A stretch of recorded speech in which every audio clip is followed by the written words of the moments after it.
Now, you've heard me say before when I talk about cops that, I know cops. My grandpa was a cop. My dad was a cop. My oldest brother was a cop. A lot of my best friends from Chicago were cops, right? So I know a lot of cops. I come from a long line of cops. I've been around cops my whole life. And when I say that most cops are criminals, people are like, how could you say that? Because I know them. And I don't mean criminals like they go out and they're going to stick you up on the street, which they do that too, right? They do that to black people all the time. We've seen videos, we've played videos on the show, black guys being shaken down by white cops. But what I mean by that is like they do illegal things all the time, meaning when a cop brutalizes someone or violates someone's civil rights or does something, they just turn the other way. They don't do anything. They don't report that guy, which is a crime. So we all know that the thin blue line, we know what that is.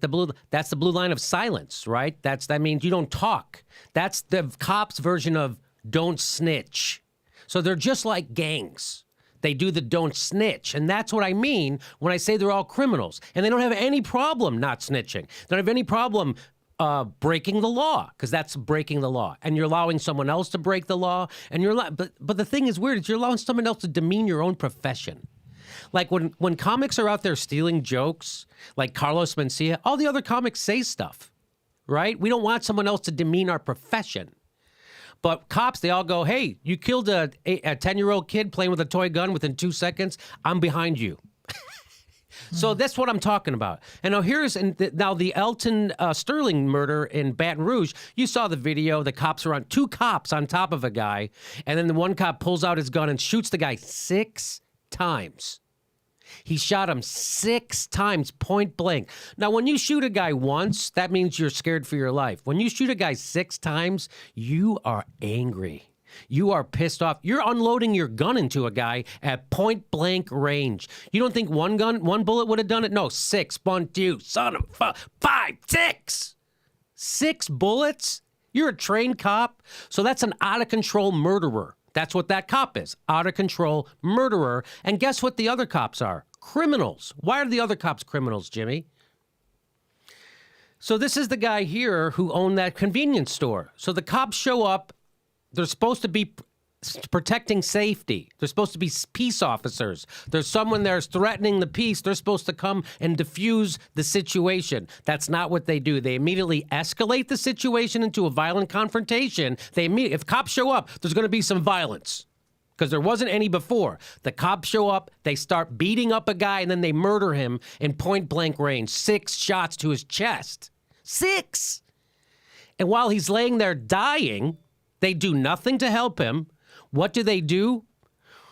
They go and they immediately confiscate this guy's surveillance video.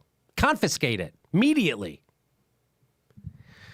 Here's what he says. The guy's name who owns that store is Maflahi. He claims that he filed a lawsuit on Monday in Baton Rouge District Court. He says that Salamani, that's the guy who killed the guy, shot him 6 times. After he killed Alton Sterling, he immediately told responding officer Lieutenant Robert Cook and Officer Timothy Ballard to confiscate the entire store security system and, ready for this, detain the store owner.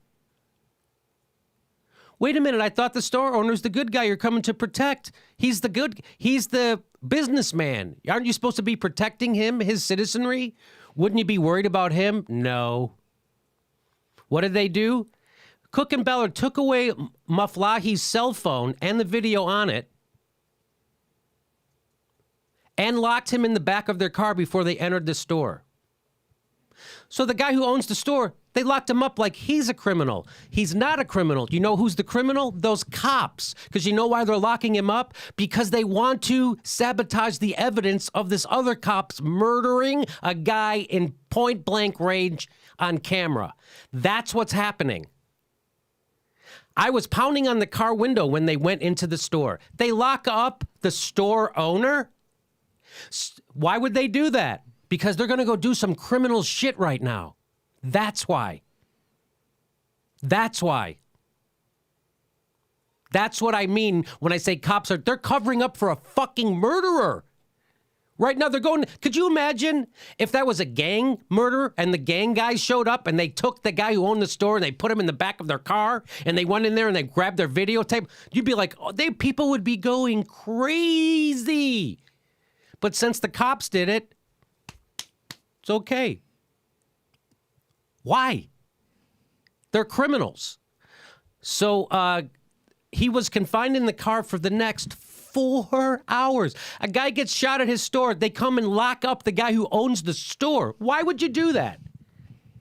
Again, because you're doing criminal shit and you don't want that guy around. The only time he was let out was to use the bathroom. The officers would not allow Mr. Maflahi to use the restroom inside of his own business.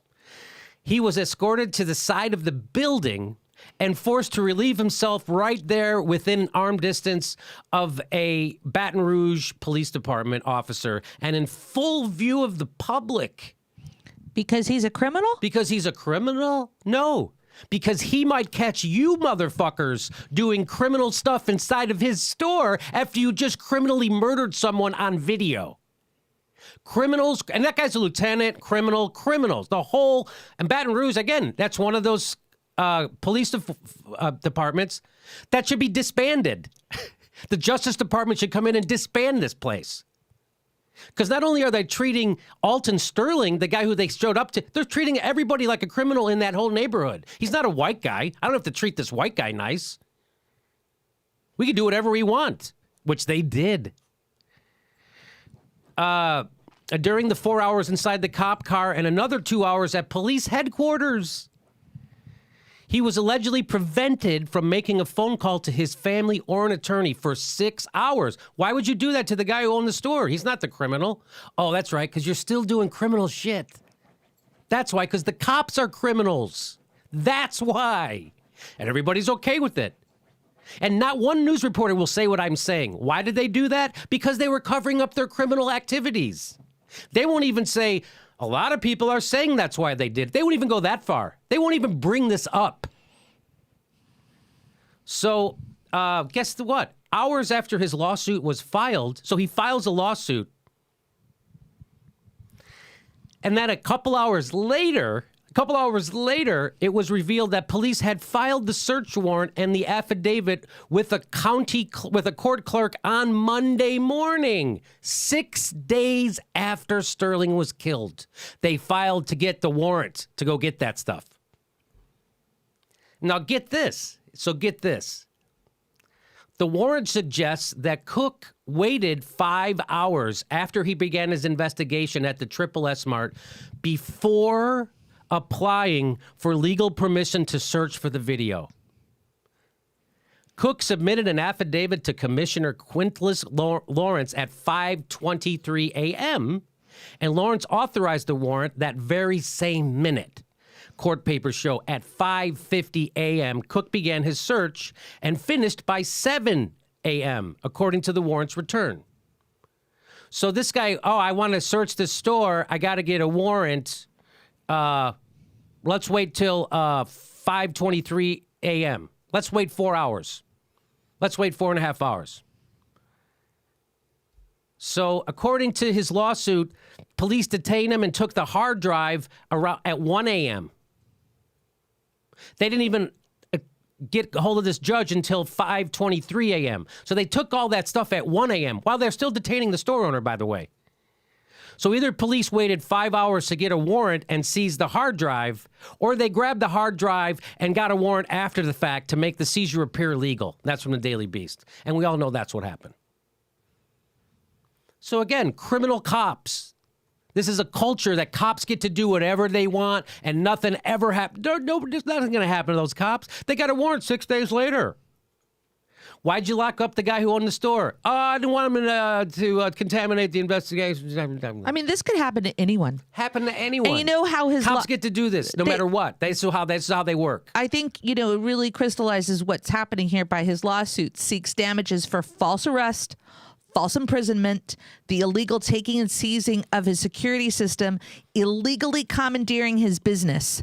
After they murder someone, that's what they do. They commit a series of illegal atrocities to cover up their illegal murder.